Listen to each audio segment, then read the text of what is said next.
ठीक है, आप लोग का क्लास कल से होगा, कल से। तो आज हम लोग देखेंगे हायर एजुकेशन। तो जो उच्च शिक्षा है, हायर एजुकेशन, इसमें कोई ज्वाइन कीजिए तो तब फीस का ना रिकॉर्डिंग स्टार्ट होता है। मेरे को ज्वाइन रहेंगे ना तो नहीं हो पाएगा। ऐसे विकास आ गया है, प्रियंका भी आ गई है। चलिए ठीक है ना, नहीं लगेगा, नहीं लगेगा, आप लोग इधर है पर्याप्त मात्रा में। हाँ चलिए। हाँ तो देखते हैं जो हायर एजुकेशन उच्च शिक्षा है पहले किस प्रकार प्रदान की जाती थी प्राचीन समय में, है ना। और उसके बाद फिर हम लोग देखेंगे फिर अंग्रेज के समय में कैसे उच्च शिक्षा की क्या स्थिति थी, कितने सारे यूनिवर्सिटी कॉलेज खुले हैं, है ना। और अभी के समय में कौन कौन से उच्च शिक्षा केंद्र हैं, है ना। सरकार की क्या क्या योजनाएं बनी हुई हैं, और जो एनईपी बना हुआ है ना वो उच्च शिक्षा में कैसे योगदान दे रहा है ना। किस प्रकार इसका रूप जो परिवर्तन हो रहा है उसको हम लोग देखेंगे। तो आवाज क्लियर आ रही है, नहीं आ रही है? एक बार थोड़ा आवाज चेक कीजिए। तो थोड़ा सा कम है, थोड़ा गूंज रही आवाज लग रहा है, तो इसको यूज कर लेंगे। आवाज ठीक आ रही है ऑनलाइन में बताइए।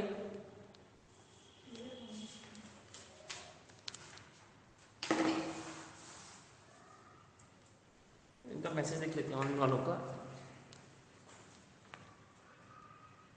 क्लियर है बोल रहे हैं, चलिए ठीक है ना। चलिए स्टार्ट करते हैं। तो आप लोग बताइए कैसे पहले कैसे कक्षाएं होती थी, है ना। किन किन को पढ़ाया जाता था, है ना। कुछ तो आइडिया होगा आप लोगों को, है ना। अभी एग्जाम भी दिलाए हैं आप लोग। हाँ तो चलिए बताइए आप लोग पहले उच्च शिक्षा कैसे प्रदान किया जाता था। पहले जो होता था जो एजुकेशन सिस्टम है उसको यूजुअली ऐसा रहता था कि कितने ग्रुप के पीपल्स जो है वो गेन करेंगे, जैसे कि मोस्टली जो राज घराने के लोग होते हैं उन लोग को शिक्षा देने का वो रहता था। उसके बाद धीरे से वो चेंज हुआ तो क्षत्रिय लोगों को भी इंक्लूड किया गया। उसके बाद फिर बहुत बाद में जो ST होते हैं, शुद्ध जो होते हैं उन लोग को इंक्लूड किया गया। तो जो सबसे पहले ब्राह्मण जो होते हैं वो लोग को सबसे उच्च माना जाता था, और वो लोग आश्रम्स में वो करते थे, विद्या देते थे। और उसमें अलग अलग वो रहता था कि इतने टाइम तक इन बच्चों को इतना वो देना है, जैसे कि सिलेबस होता है हमारा, सेम उसी तरह। उसके बाद फिर वो धीरे धीरे मॉडर्नाइज हुआ, और जो ब्रिटिशर्स जब आए तो उसको एकदम परफेक्ट एक उसमें क्लासीफाई किए कि इतना जो बच्चा है वो इतने साल में जाएगा स्कूल, तो या पहले फिर ये पढ़ाया क्या जाता था पहले पहले जो होते थे वेद पुराण जो हमारे यूजुअल कल्चर्स होते हैं वो सबका उन लोगों को एजुकेशन करते थे। ठीक ठीक है ना। तो जैसे हम प्राचीन समय में देखेंगे ना तो मतलब जो वेद पुराण है ना वो तो पढ़ाया जाता था, है ना। तो ये एक आपका सोर्स होता था। फिर बाद में ना ये आपका ना बोल सकते हैं कि वैदिक शिक्षा थी, है ना। वैदिक से भी सब पढ़ाते थे।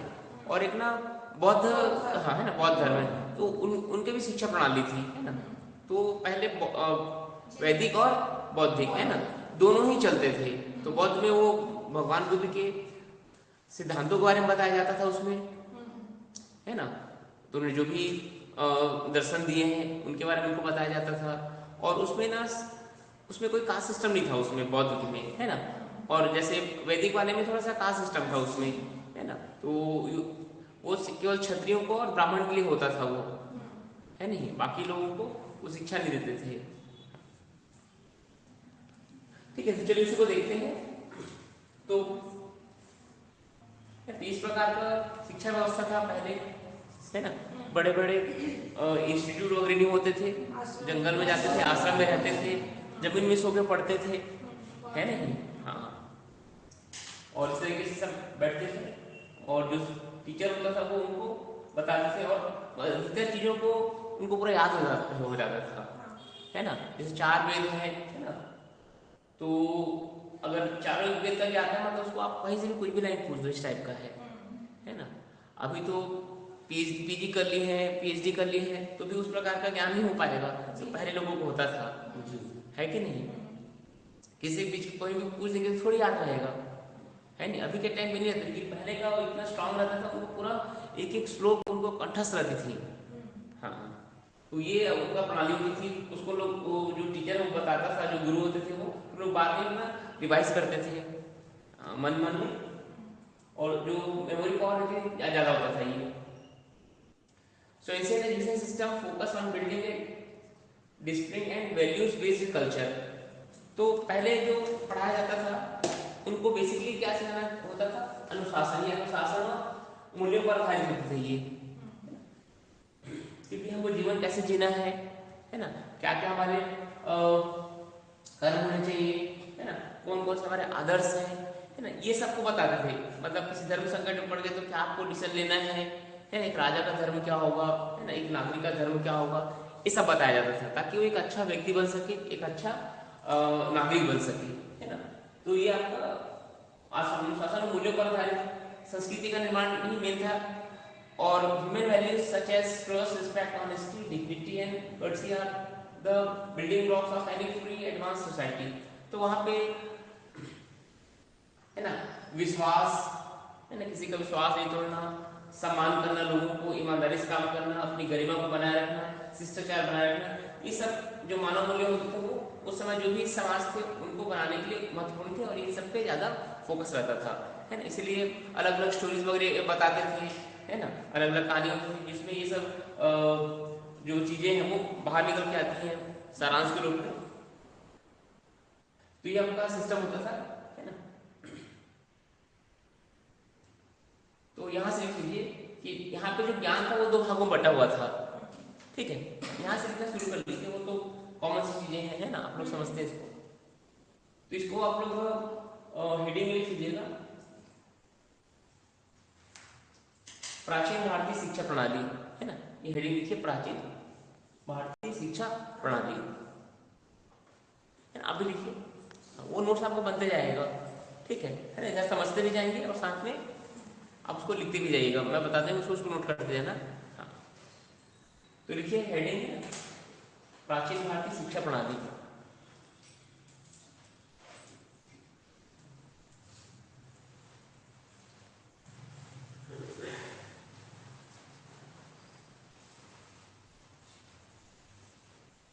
तो ज्ञान के ना दो धारा थी, एक था परा और दूसरा अपरा, है ना। तो जो हम ये जो ज्ञान देते थे ये दो भागों में बटा हुआ था। तो परा ज्ञान क्या होता था, knowledge we get from the Vedas, higher and spiritual knowledge, है ना, जो जिसको हमको ना जो विदेशों के ज्ञान मिलता था उसको क्या बोलते थे, परा ज्ञान, है ना। जो उच्च और आध्यात्मिक ज्ञान होते थे इसको परा बोलते हैं, और अपरा क्या होते हैं, जो हम अपने जीवन के अनुभव से प्राप्त करते हैं, है ना। तो ये इनके कंपैरिजन में क्या कहलाते हैं, लो और सेकुलर कहलाते हैं ये, है ना। हाँ, तो इनकी तुलना में थोड़ा उच्च ज्ञान है, ये आपका निम्न ज्ञान है बोल सकते हैं। ये आपका ना हमेशा सही रहेगा, ये आपका चेंज हो सकता है, ये, है ना। हम अपने अपने अनुभव से हम अलग अलग ज्ञान प्राप्त करते हैं, ठीक है। तो पर्सन टू पर्सन वेरी कर सकता है वो, है ना। लेकिन ये आपका आध्यात्मिक ज्ञान उच्च है, वो हमेशा सत्य रहता है और ये परिवर्तित नहीं होता, ये आपका परिवर्तित हो सकता है अपरा, ठीक है। तो परा क्या है आपका, जो ज्ञान हमको वेदों से मिलता है और उच्च और आध्यात्मिक होता है ये, है ना। जैसे हमको मोक्ष कैसे प्राप्ति होगी, है ना, हम कैसे कॉन्सेंट्रेशन करें, कैसे हम ईश्वर से मिल सकते हैं, है ना।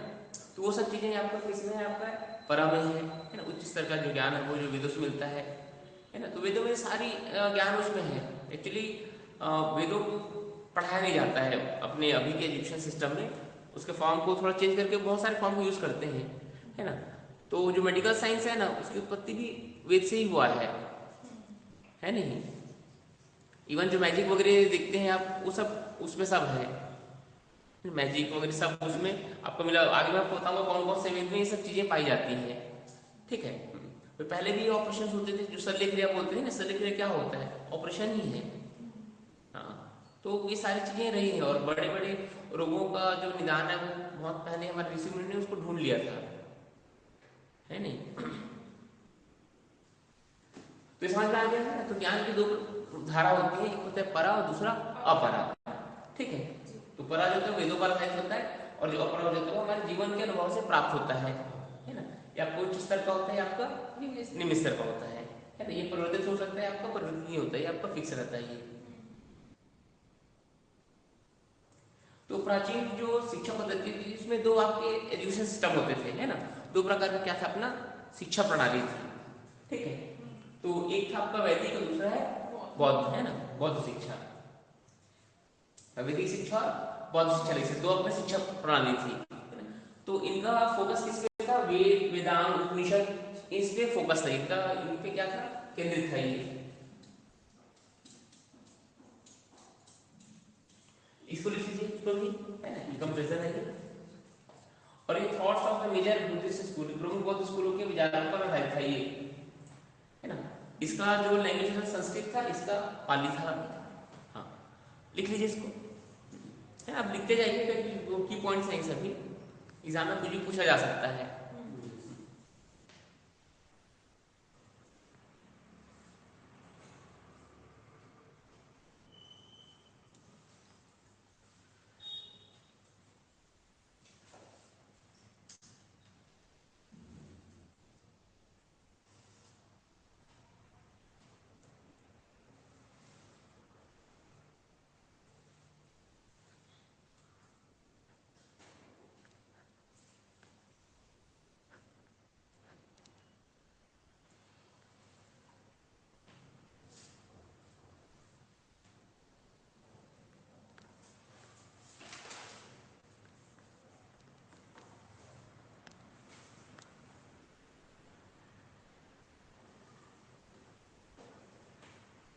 ठीक, आगे लिखिए।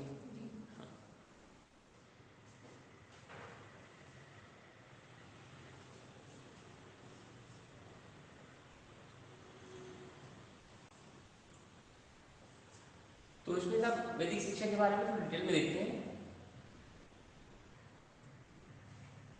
तो वैदिक शिक्षा जो प्रणाली होती थी, इसमें 5 साल से शिक्षा प्रारंभ हो जाता था, है ना। अब इसके बारे में कि वैदिक शिक्षा के बारे में, तो यहाँ पे 5 साल से जो शिक्षा प्रारंभ हो जाता था, और एक बोल सकते हैं कि एक समारोह होता था, इसको बोलते हैं विद्या आरंभ, है ना, विद्या का आरंभ। तो यहाँ पे समारोह था, विद्या आरंभ कार्यक्रम होता था, जिसमें सरस्वती माता की पूजा की जाती थी, जहाँ पे वो पहली बार अक्षर को सीखता है ना, उसको ओम बनाना सिखाते हैं, है नहीं। हाँ हाँ, तो पहला अक्षर सीखता है वो। तो ये आपका वैदिक प्रणाली है ना। तो अपने शब्दों में इसको लिख सकते हैं, है ना।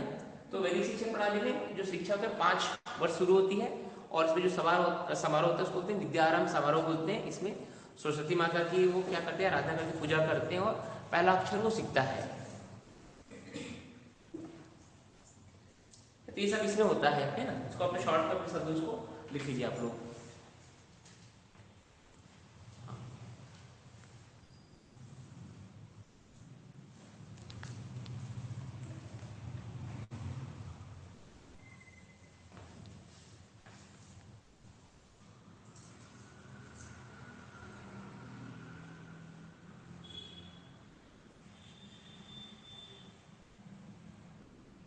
ठीक है, ऑनलाइन वालों को भी आ रहे समझ में, आप लोग भी साथ में नोट्स बनाते जाइए।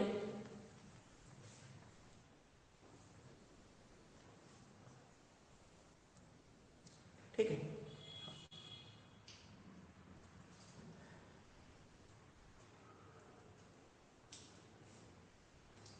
तो अभी जैसे तैयारी कर रहे हैं, तो ये मान के चलिए कि आपका जो अगला जून में एग्जाम होगा और अक्टूबर में सेट होगा, है ना।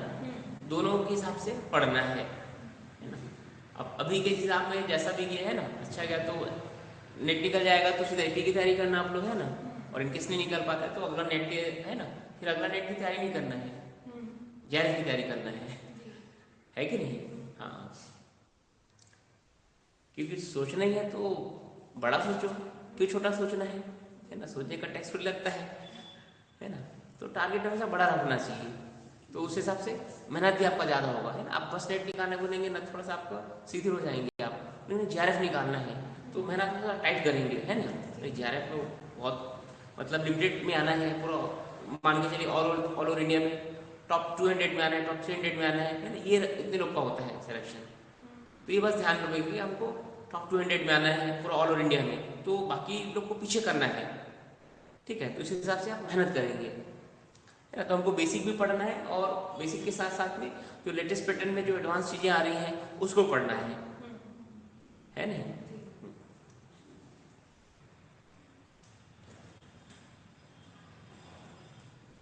तो यहाँ पे क्या होता है कि जो बच्चा होता है वो घर छोड़ता है और कहाँ पे रहता है, वो अपने शिक्षक के पास में रहता है। तो जो शिक्षक है उसको हम क्या बोलते हैं, गुरुकुल बोलते हैं, जो कि जंगल वगैरह में रहते थे, है ना। तो घर छोड़ना और एक शिक्षक के साथ रहना शुरू करते हैं, इसके लिए बच्चों को अपने नाम एक अन्य सबलों का संचालन की आवश्यकता होती है ना। तो बच्चा जब घर छोड़ के शिक्षक गुरुकुल में जाता है तो इसको क्या होते हैं, उपनयन बोलते हैं, है ना। इसको एक उपनयन समारोह बोलते हैं।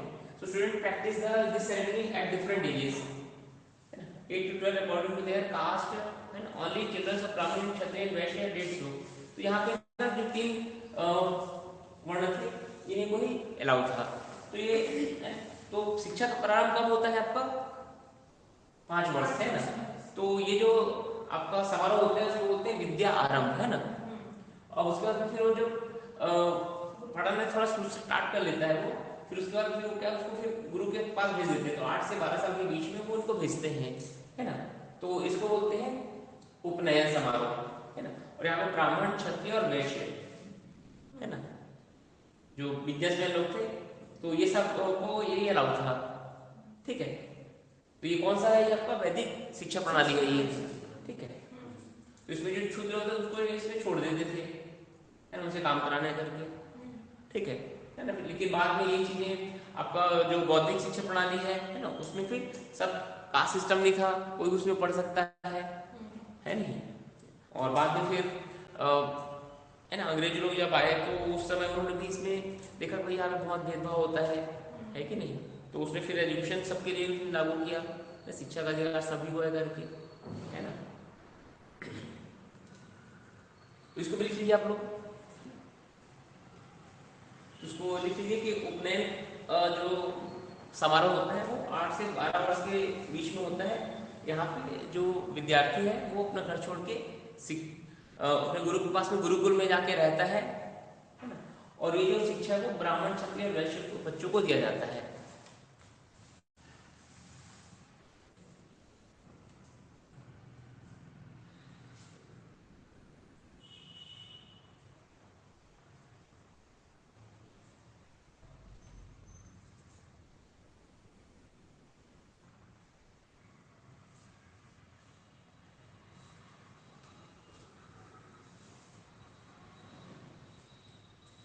आप शॉर्ट में इसको लिख सकते हैं जिसमें आपको समझ में आ जाए चीजें, है ना।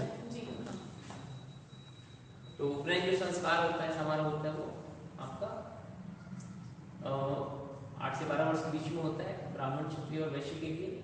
और इसमें छात्र घर छोड़कर अपने शिक्षक के यहाँ गुरुकुल में जाके रहता है, वहाँ पे वो शिक्षा ग्रहण करता है। तो वहाँ पे ना जो विद्यार्थी रहते थे वो ना अपने गुरु जी के सोने के बाद सोते थे और उठने से पहले उठते थे, है ना। ये सब था पहले, ठीक है।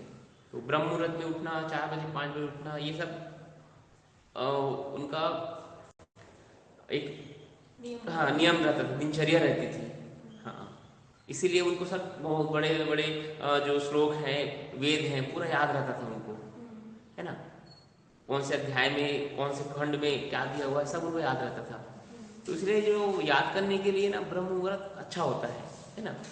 अभी के टाइम पे जैसे लोग 5-6 बजे उठेंगे तो भी पर्याप्त है ना, वही आप लोग का ब्रह्म मुहूर्त है। ठीक है। और आज को ना याद करोगे ना तो उतनी चीजें थोड़ा याद नहीं रहता है, हालांकि उनको लगता है हम पढ़ रहे हैं, ज्यादा टाइम दे रहे हैं। कई लोग क्या करते हैं, आधा घंटा पढ़ते ना उनको याद हो जाता है ना। कई लोग 1 घंटा 1.5 घंटा में वो चीज याद नहीं होती है। तो पढ़ने का टाइम भी बहुत अफेक्ट करता है। इसलिए अर्ली मॉर्निंग उठ के ना आप कुछ मत करो, कोई दिक्कत नहीं है। आप बस उसको ना जो चीज़ें थोड़ा थ्योरेटिकल चीज़ें हैं उसको आप उस समय पढ़िए, याद कीजिए, है नहीं। और रात में उसको थोड़ा रिवाइज कर लीजिए उसको, है नहीं। या फिर और भी अदर चीज़ें हैं, नोट्स बनाना है उसको आप रात में कर लीजिए। पढ़ने का काम अर्ली मॉर्निंग कर लीजिए। आप मॉर्निंग में 2 से 3 घंटा पढ़ेंगे तो देखिए आपका शानदार रिजल्ट आएगा, है ना। एकदम नियम सुबह 2 घंटा पढ़नी है ऐसा करके, है नहीं। अर्ली उठ के बेड में ही रहिए, उसे पढ़िए, है ना, बहुत अच्छा रिजल्ट आएगा आपका। So according to system physical labour was at most important. तो यहाँ पे जब वो जो विद्यार्थी था जब गुरुकुल जाता था तो उनको शारीरिक श्रम करवाया जाता था, है ना। चाहे वो राजा का बेटा हो चाहे किसी का भी बेटा हो, है ना, उनको शारीरिक श्रम कराया जाता है। ठीक है, मतलब जंगल से लकड़ी काट के लाना, फल तोड़ के लाना, है नहीं, सब उन लोग करते थे। हाँ, साफ सफाई करना, सारा काम करते थे, है ना, कोई किसी काम को छोटा बड़ा नहीं समझते थे वो, है नहीं। क्योंकि तभी तो इस पहले के राजा जो लोगों को भी जरूरत पड़ती थी तो वो है ना, अब भाई एक राजा दूसरा मतलब क्या कर दिया, उसका आक्रमण करके फिर चला गया, है ना, अब उसका राजपाट छिड़ गया, तभी तो उसको जीवित रहना चाहिए ना। तो एक सामान्य जंगल में कैसे रह सकते हैं, है ना, सब उनको ज्ञान दिया जाता था, है ना। तो बहुत सारे राजा हुए हैं ना जो लोग युद्ध में हारने के बाद वो चले जाते थे, है ना, फिर बाद में सर्वाइव करते थे, फिर कुछ राजाओं से वो मित्रता करके, है ना, फिर सेना इकट्ठा करके फिर आक्रमण करते थे, फिर जीतते थे, है ना, ऐसे कई सारे इतिहास में है। तो वो सब उन लोग को जो श्रम कैसे करना है, मेहनत कैसे करना है, वो सब उनको सिखाया जाता था। तो यहीं से बेसिक स्टार्ट होती है, अपने गुरु की सेवा करते थे, रात को उनका सोते तक उनका जैसे पैर चपकने से थकाना कम हो गया, तो वो सब उस शिक्षक लोग मतलब जो विद्यार्थी थे वो सब करते थे, है ना। तो गुरु का वो लोग पूरा सम्मान करते थे और वो जैसा बोलते थे वैसा वो पालन करते थे। ठीक है। So if your child was interested in acquiring philosophical knowledge, you would still have to some manual work every day. तो किसी को केवल दार्शनिक ज्ञान बस प्राप्त कर, लेकिन उसको भी मैनुअल वर्क करना पड़ता था, है ना। पानी भरना है ना, पहले पानी तो दूर दूर से आते थे, है ना, पानी भरना है, खाना बनाना है ना, खाना बनाने में मदद करना है, जैसे अगर उस लेवल में नहीं पहुंचे तो वो सब काम उनसे कराया जाता था। ठीक है। और कुछ में ना वो जैसे चावल और नहीं है तो आसपास के गांव में जाके भिक्षा मांग के लेके लाना, है ना, तो वो सब उनको सिखाया जाता था, है ना। ऐसा नहीं है कि भाई आप राजा के बेटे हैं तो आपको भिक्षा आपको नहीं मांगना है घर की, उनसे भी बोलते थे कि वो पार्ट रहता था वो, है ना, वो सब आना चाहिए। और जो पहले हो गई जो भी साधु संत है तो जो भी आते थे उनको देते थे वो जो भी चावल दाल होता था वो। And debates and discussion were the part of education even in ancient days, है ना। तो यहाँ पे जो पढ़ाई होती थी वो परिचर्चा और चर्चा के माध्यम से होती थी ना, कोई भी बात होती थी उसमें चर्चा करते थे। तो ये परिचर्चा, डिबेट्स, वाद विवाद, है ना, ये सब उसमें होते थे ताकि वो कॉन्सेप्ट को क्लियर कर सके। तो अपने हिसाब से इसको लिख लीजिए, इसमें फिजिकल लेबर बहुत इंपॉर्टेंट होता था और यहाँ पे जो पढ़ाई का जो माध्यम होता था वो डिबेट और डिस्कशन होते थे, है ना। तो ये एग्जाम वगैरह पूछे जाते थे पहले पढ़ाई किस तरीके से होती थी, तो ये आपका डिबेट्स एंड डिस्कशंस ये आपके आंसर में थे।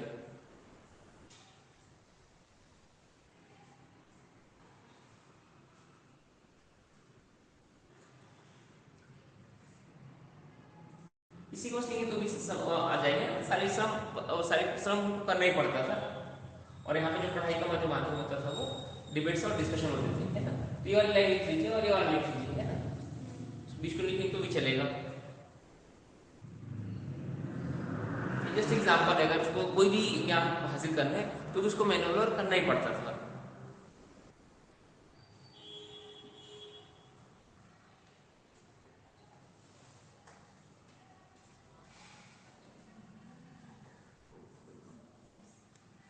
आगे देखिए।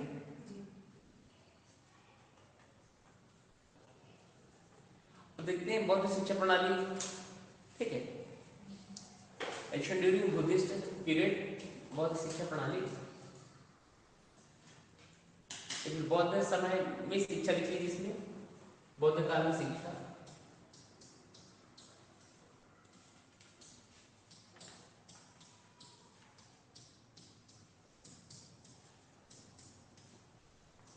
In the Buddhist system, a child started his education at the age of 8।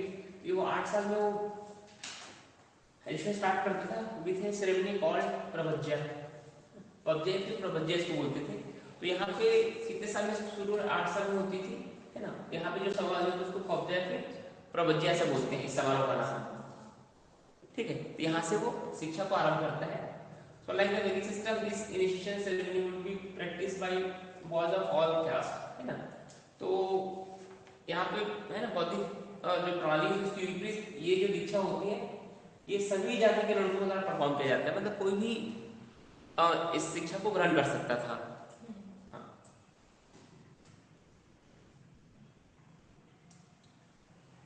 तो इसमें कास्ट का कोई बंधन नहीं था, है ना, सभी कास्ट लोग इस एजुकेशन को ले सकते थे।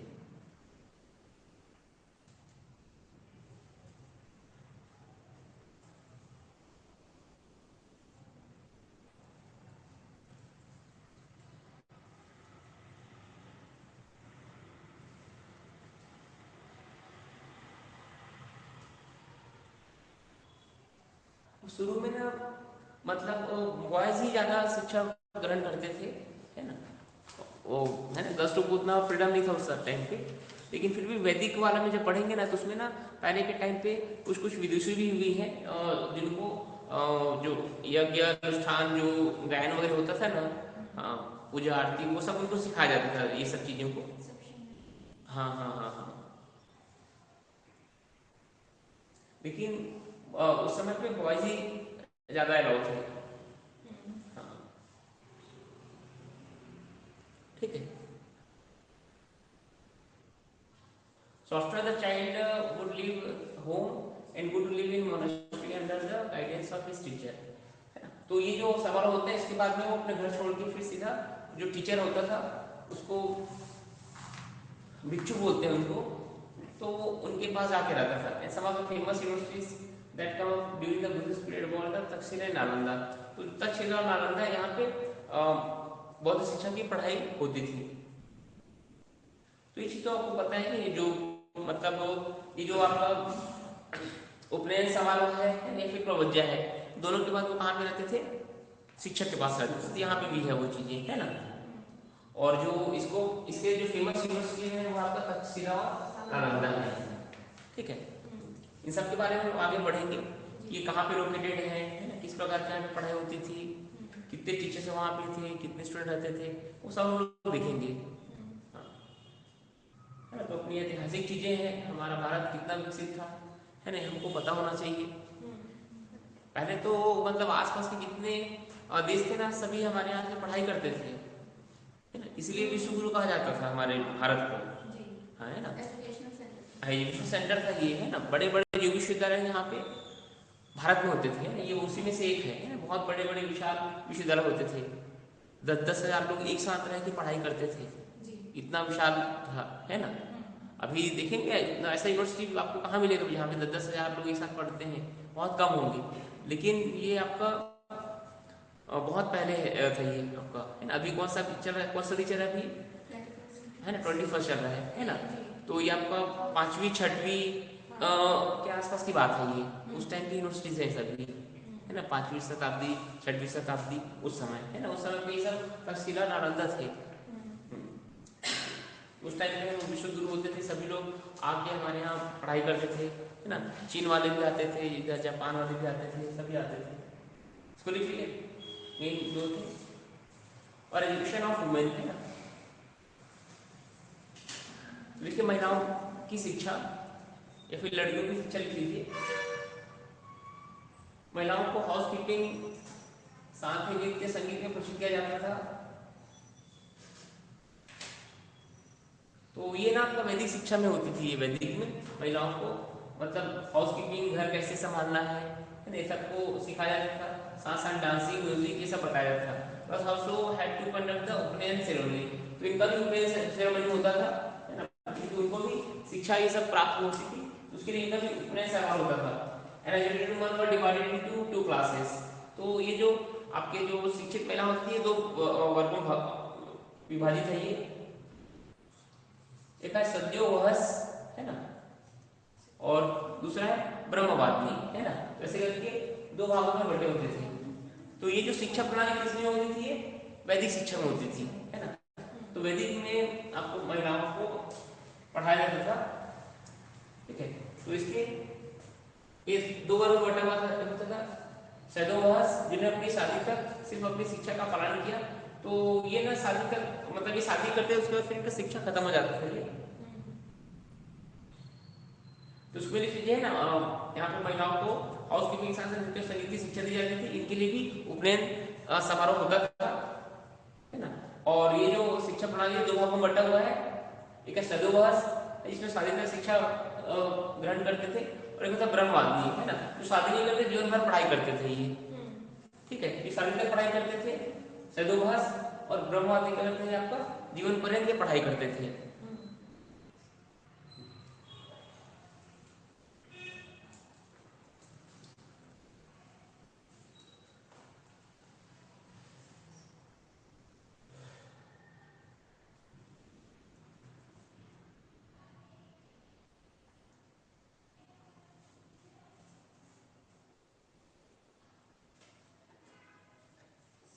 पहले की विदुषी थी हम्म। तो वो ब्रह्मवदिनी है।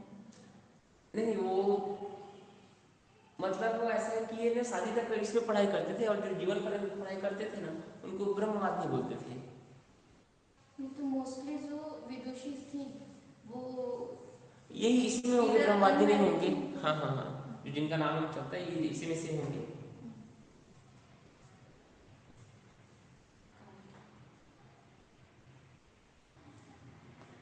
तो ये हो गया। तो शिक्षित महिलाओं को दो वर्ग में विभाजित किया गया था, सदोहस और ब्रह्मवादी, है ना। तो ब्रह्मवादी ये शादी नहीं करते थे और जीवन पर्यंत पढ़ाई करते थे। And Vedas and Vedangas were taught to women too but were limited to the religious songs and poems necessary for rituals, है ना। तो इनको वेद और वेदांग भी पढ़ाया जाता था, लेकिन उनको सीमित पढ़ाया जाता था। जो धार्मिक गीत और जो अनुष्ठान है ना ये सब तक ही उनको सीमित पढ़ाया जाता था। And some notable Vedic and Upanishad women scholars were ये अपाला, इंद्राणी, घोषा, लोपामुद्रा, गार्गी, मैत्रेयी, ये सब आपके बहुत फेमस हैं, एग्जाम में पूछा जाता है ये, ठीक है। तो ये सब प्राचीन समय के विदुषी महिलाएं हैं, अपाला, इंद्राणी, घोषा, लोपामुद्रा, गार्गी, मैत्रेयी, है ना, जो नालंदा है, तक्षशिला, ये सब में पढ़े हुए हैं सभी, जो समय के प्राचीन विश्वविद्यालय में।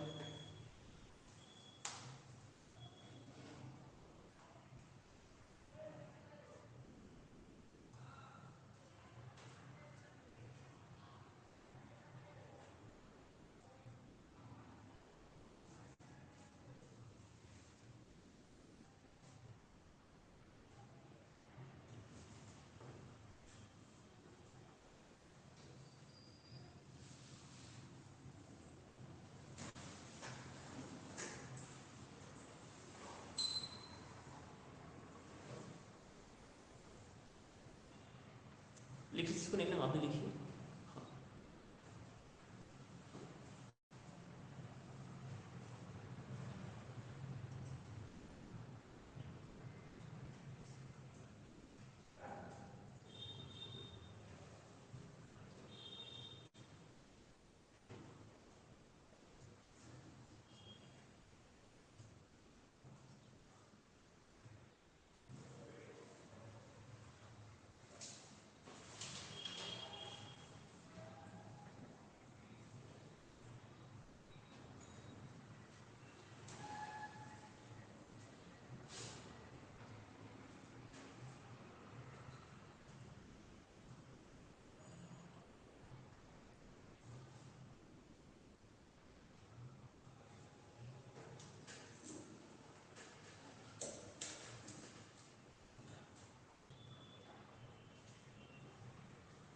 हो गया ना। अब देखते हैं क्या क्या सब्जेक्ट पढ़ाया जाता है। सब्जेक्ट्स ऑफ स्टडी वैदिक सिस्टम, तो वैदिक प्रणाली में पढ़ाए जाने वाले सब्जेक्ट विषय,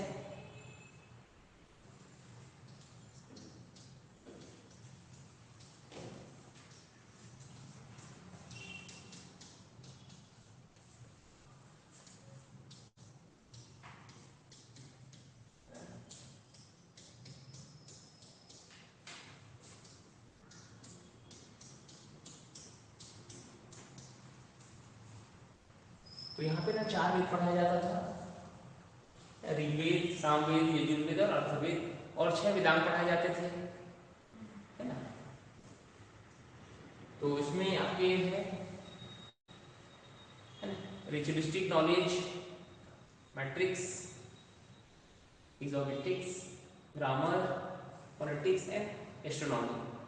तो कल्पकांड संबंधी शिक्षा, कल्प, निरुक्त, व्याकरण, छंद और ज्योतिष, ये सारे आपके वेदांग होते थे।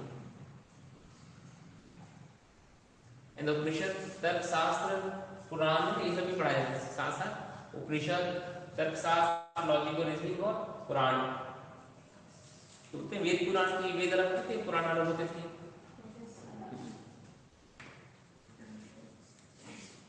तो ये सभी चीजों को पढ़ाया जाता था, इसमें सभी पारंगत होते थे। तो ये सब वैदिक प्रणाली में ये सब सब्जेक्ट को पढ़ाया जाता था।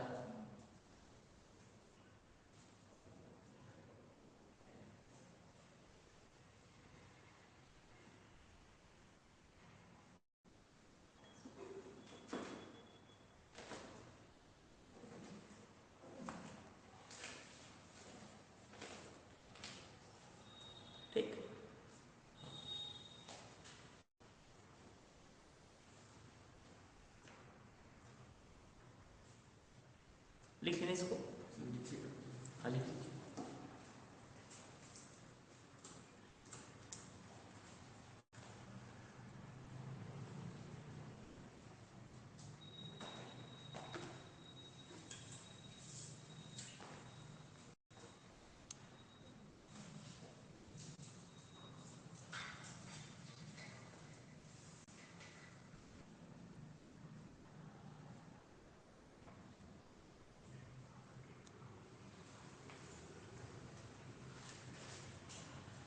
आगे देखिए।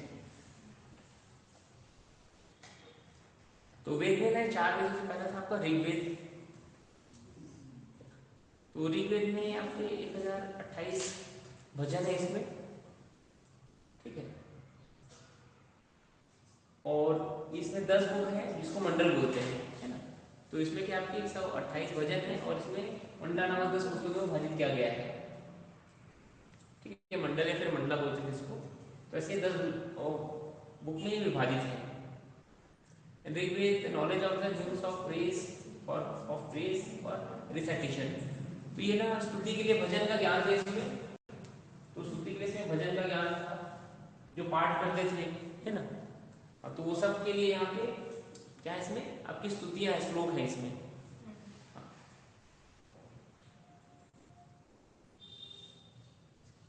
तो स्तुति पाठ के लिए इसमें भजन का ज्ञान था इसमें।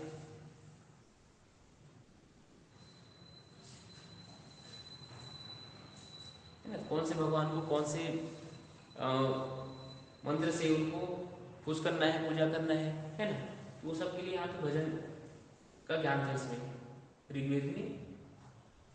उसमें 128 भजन है इसमें, जो 10 पुस्तकों में बटा हुआ है। इसको मंडल बोलते हैं ना, मंडल या मंडला,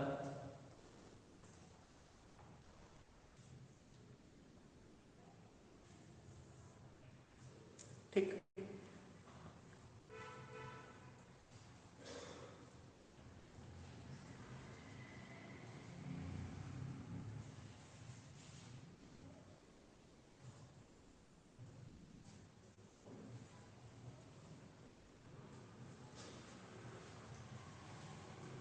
आगे देखिए।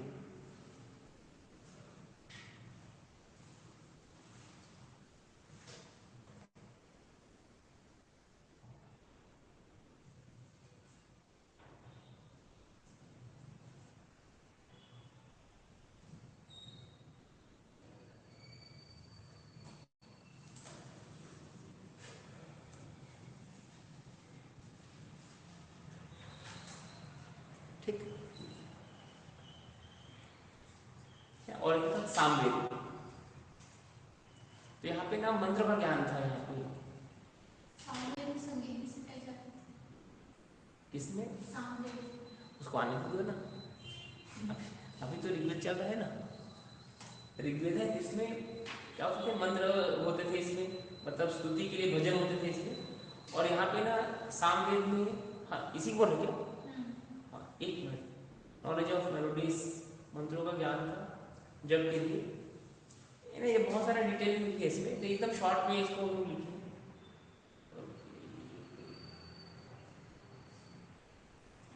इसको लिखे ना, बताता हूँ इसमें संगीत था कि नहीं था।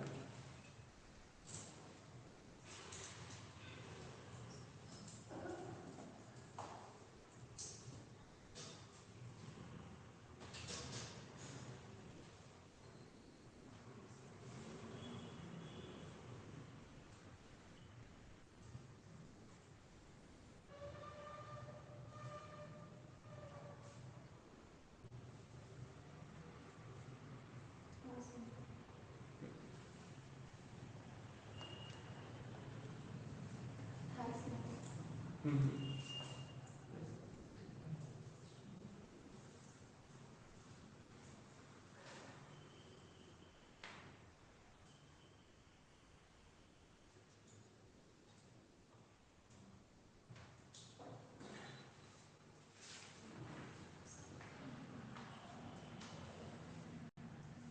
दोनों देते हैं, गीतों का और हाँ संगीत, ये सब का था इसमें। इसमें ऋषि ऋग्वेद की ऋचाओं को धुन और संगीत के साथ प्रस्तुत किया गया था, और जो यज्ञों और उपासनाओं में गाए जाते थे। इनमें भारतीय संगीत की नींव रखी, इसमें छांदोग्य और केन जैसे महत्वपूर्ण उपनिषद भी शामिल है। तो इसको गीतों का वेद संगीत का ज्ञान भी उसको बोलते हैं। तो जो ऋग्वेद में जो मंत्र थे ना, उसको इसमें उसको धुन में बना देते थे, है ना। तो उधर लिरिक्स में जाता था, यहाँ पे उसको धुन बना देते थे। ठीक है।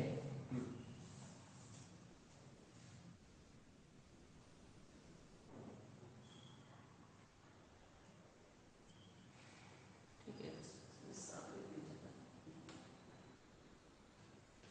तो सामवेद के जनक को ना, सामवेद को वेदव्यास के शिष्य जैमिनी को इसका प्रथम दृष्टा माना जाता है और यह भारतीय संगीत का मूल माना जाता है।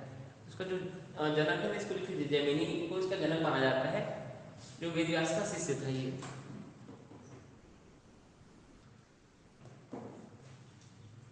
और इसको भारतीय संगीत का मूल बोलते हैं। ठीक है, जैमिनी को। ये थोड़ा सा ऐड कर लीजिए।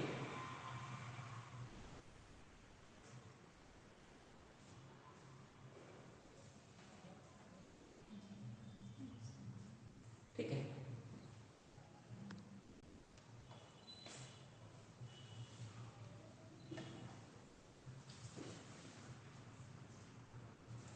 उसका यजुर्वेद।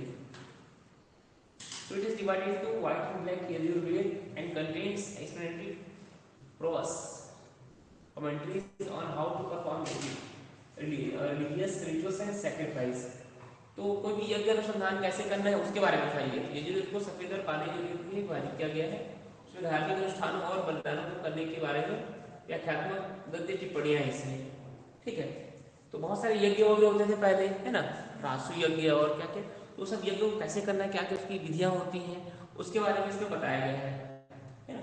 और आपको व्हाइट और ब्लैक ये जो व्यक्ति है ना, तो व्हाइट वाला मतलब जैसे भगवान को कैसे प्रसन्न करना है ना, अपनी सिद्धियां कैसे बढ़ानी उस टाइप का। और ब्लैक वाला काला जादू, है ना, वो सब के बारे में है। ठीक, ये सब होती है। ठीक है। अगर आप बंगाल तरफ चले जाइए, है ना, वो पूरा काला जो कुछ मूवीज बनती है ना, तो कुछ ना कुछ देश उदय से वो लोग लेते हैं।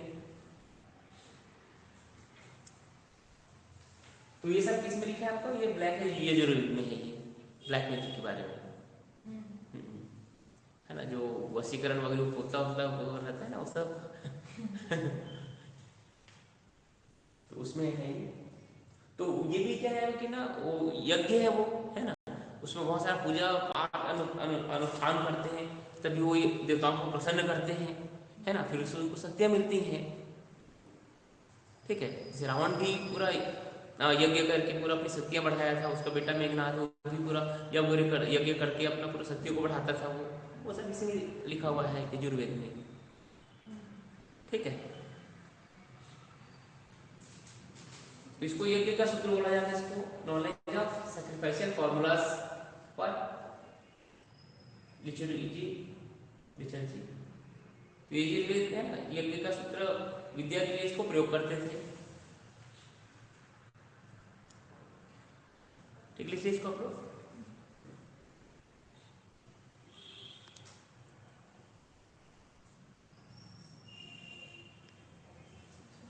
ठीक, आगे देखिए। इसका थोड़ा और लिख देते हैं एक्सप्लेनेशन।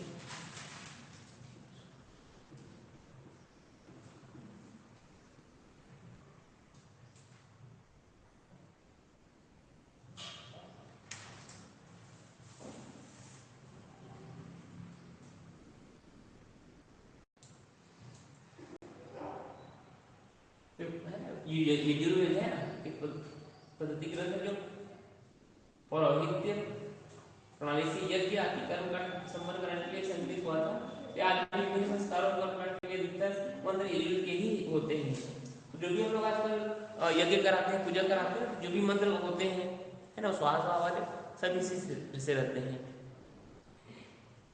यज्ञ आदि कर्म कांड संबंधित होने के कारण यजुर्वेद की तुलना में अधिक लोकप्रिय हो रही है।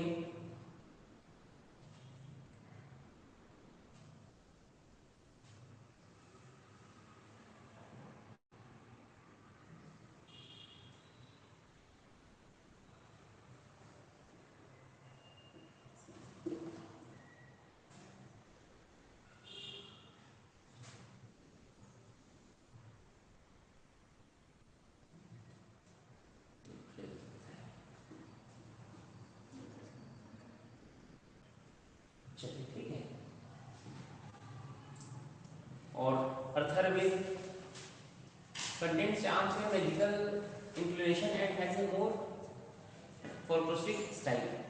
इसमें आकर्षण जादुई झुकाव शामिल है और एक अधिक लोकात्मक शैली है इसमें। सर एक्चुअली में अथर्ववेद जो था ना औषधि के लिए प्रसिद्ध। हाँ आगे बताओ ना, पर इधर लिख लीजिए। इसी से तो वो औषधि आई हुई है। हाँ। जो अब बता रहा था ना, जो शल्यक्रिया है, जितनी भी दवाइयाँ हैं, वो सब इसी में है, उसका ज्ञान जड़ी बूटी का पूरा।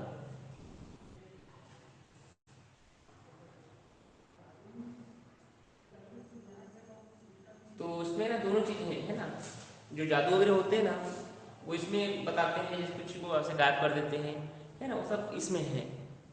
हाँ अथर्ववेद में है। तो इसीलिए कई जो ऋषि मुनि लोग, मतलब जो कुछ महाराज जो होते हैं ना, तो लोग कुछ कुछ सीखे रहते हैं इसी से, उसी का ना बताते हैं, है ना। जैसे कुछ चीज रहा उसको चूर्ण बना दिए, है ना, कुछ हाथ से लिए गायब कर दिए, वो सब इसी से उसको पढ़ के वो मतलब पढ़े रहते हैं। और वो बागेश्वर महाराज भी ये सब के ज्ञाता है है ना। वो जो सब वो चमत्कार वगैरह दिखाते हैं, वो सब यही वाले हैं। हाँ तो पढ़े हैं, अपना विद्या ग्रहण किया, प्राचीन जो ज्ञान है ना, उसको उपयोग किया है वो। है ना।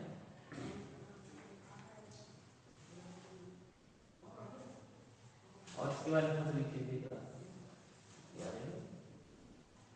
ऐसे के बारे में डिटेलिंग नहीं आती, लेकिन अपने नॉलेज को ध्यान रखिएगा।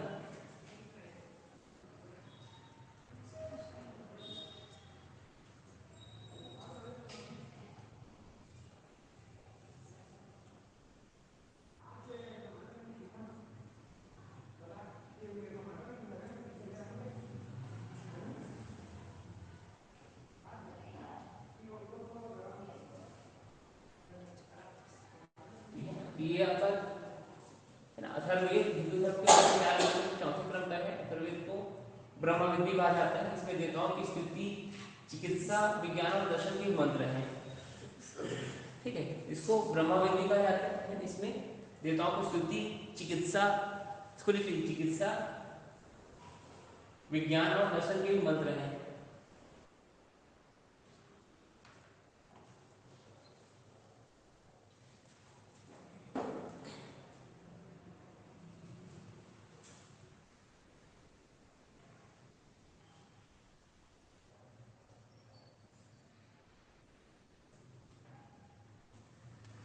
तो है इसमें ये सब चीजें बता रहे हैं। इसमें प्रायोगिक उपयोग, उपचार, सुरक्षा, संबंधन के प्रार्थना, व्याधि निवारण, वशीकरण, प्रभावशाली मंत्र, ये सब इसी में ही है।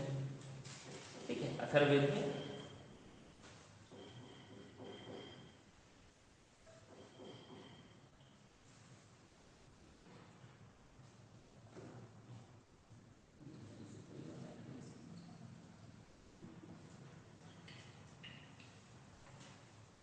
ठीक है, तो ऐसे डिटेल में नहीं था, अपने नॉलेज के स्पॉट देख लीजिएगा आप लोग, है ना।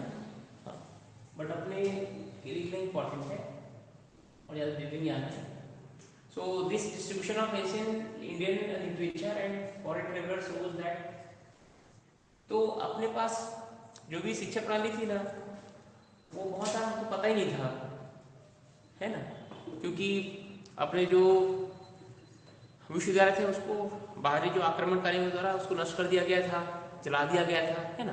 तो यहाँ जो पढ़ने के लिए आते थे, है ना, तो वो लोग ना अपने जो यात्रा वृत्तांत है या फिर वो बताते थे कहाँ से शिक्षा प्राप्त की करके, तो उनके लेखों से पता चलता है कि हमारे यहाँ क्या क्या पढ़ाई होती थी।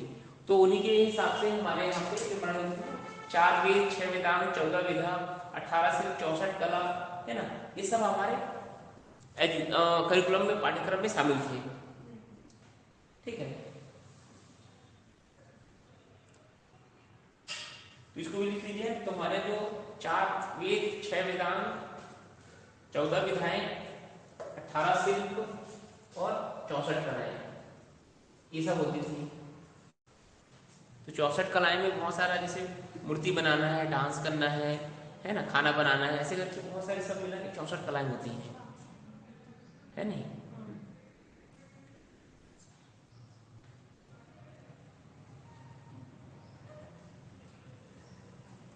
रंगोली बनाना, मेहंदी बनाना, है ना, ऐसा किसी कला में आते, खाना बनाना,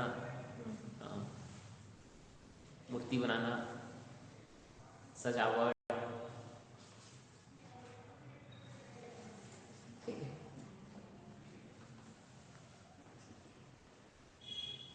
तो वो सब सोच सकते हैं, दूसरे के पास नॉलेज के लिए इसको ध्यान रखिएगा इसको, ठीक है।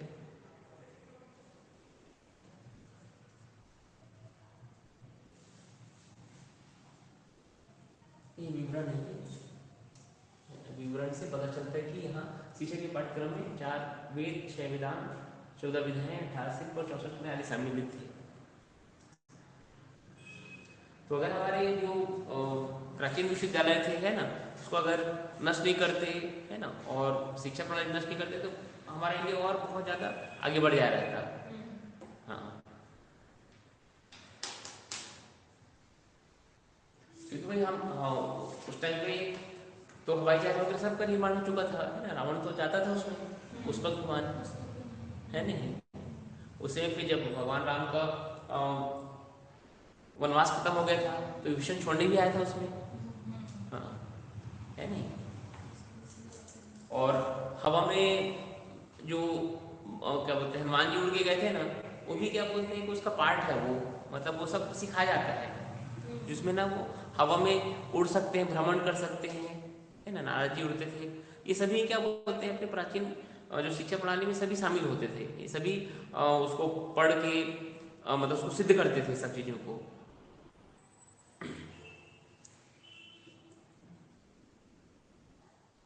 तो यहाँ पे जो 14 विधा होती है ना, इस तो 14 विधा, इसमें 4 वेद, 6 वेदांत, है ना, 6 4 10 हो गया, और साथ में आपका धर्मशास्त्र, पुराण, मीमांसा और तर्क, ये मिला के पूरा 14 विधा होते थे। तो 14 विधा में क्या होते हैं आपके 6 वेद, सॉरी 4 वेद, 6 वेदांत, धर्मशास्त्र, पुराण, मीमांसा और तर्क, ये सब मिला के 14 विधा होते हैं। The description of Hyeonsang and Alberoni shows that grammar and astrology education was very popular in India.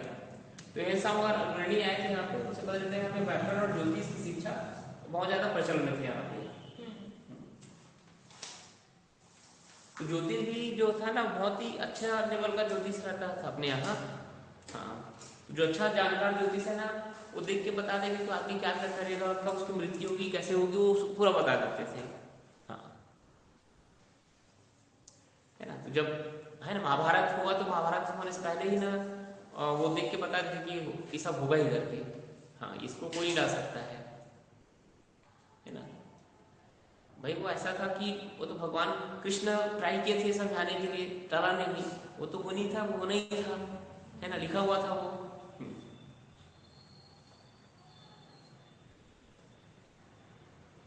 तो इसीलिए ज्योतिष है, व्याकरण है, कभी बहुत ज्यादा प्रचलित है हमारे अपने इंडिया में।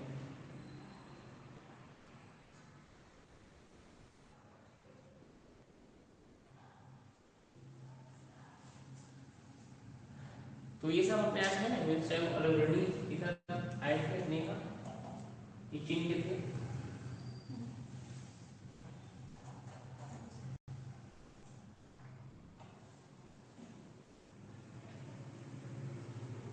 आगे देखिए,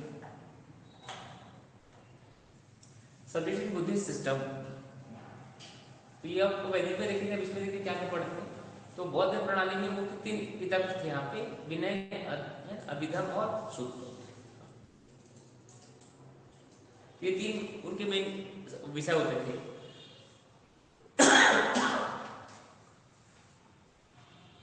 लिख लीजिए इसको।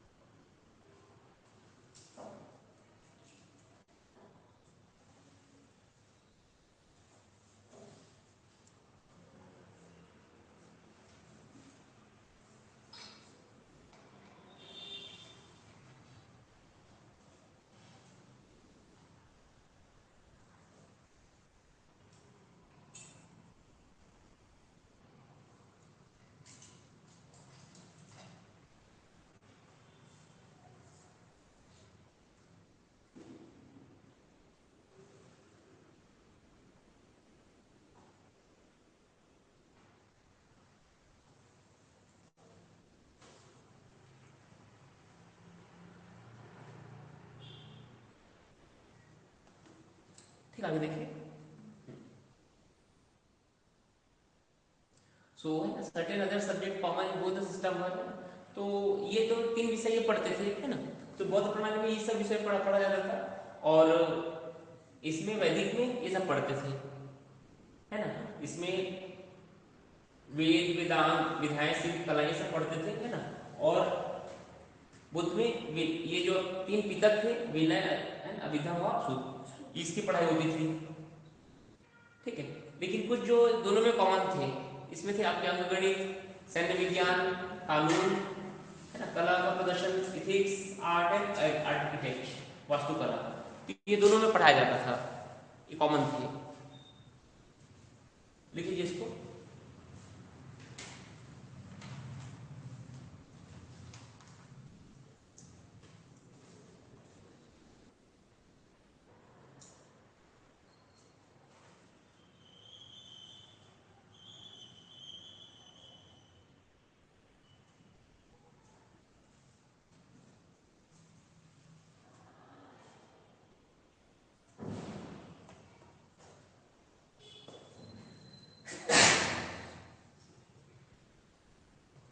आगे देखिए। हाँ, सॉल्यूशन में ये जो दोनों सिस्टम में ये चीज को पढ़ाया जाता था।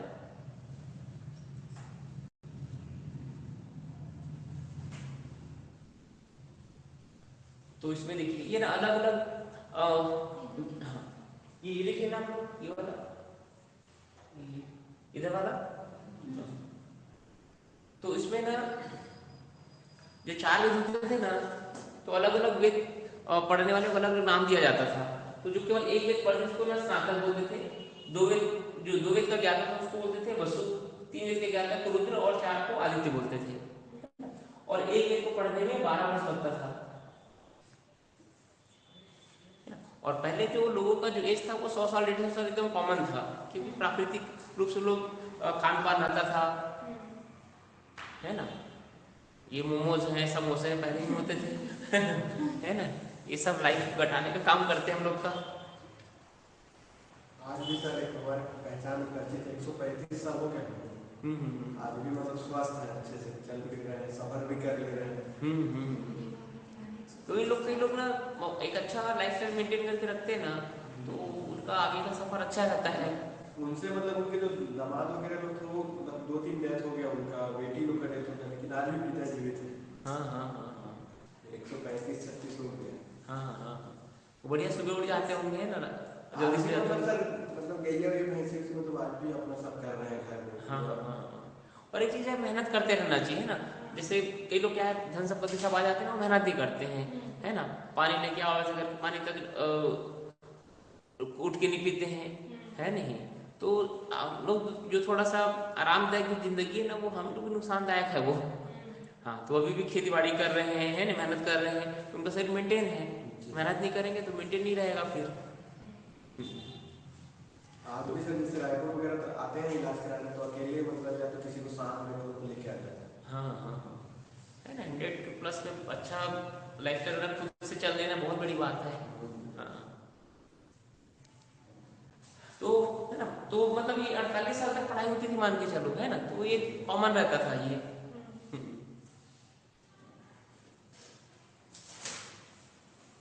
तो शिक्षा जो होती है 48 वर्षों तक चलता था ये, है ना। And in order to learn an livelihood man needed to know an art form. तो आजीविका कमाने के लिए पुरुषों को एक कला के रूप में जानने की आवश्यकता होती थी। तो उनको कला भी 64 कलाएं में से कला सिखाते थे, तो उसी से वो अपना जीवन यापन कर लेते थे। जैसे किसी को मूर्ति बनाना है, फर्नीचर का काम करना है, संगीत वगैरह का है, नृत्य का है ना। तो वो सब कला वगैरह सीखते थे, उससे अपना जीवन यापन करते थे, उससे वो कमाई करते थे, और ये सब उनका ज्ञान बढ़ता था। तो जो एक वेद का ज्ञान है तो स्नातक बोलते हैं, तो 2 वेद, एक पहला दूसरा तीसरा नहीं है, वो उतना वेद का ज्ञान है ये, है ना।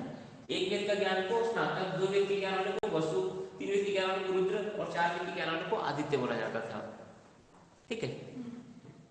चलिए फिर बाकी के क्लास हम लोग कल देखेंगे। तो यहाँ तक क्लियर है, एक बार पढ़ जाइएगा, है ना। और कोई डाउट होगा तो फिर देखेंगे, ठीक है।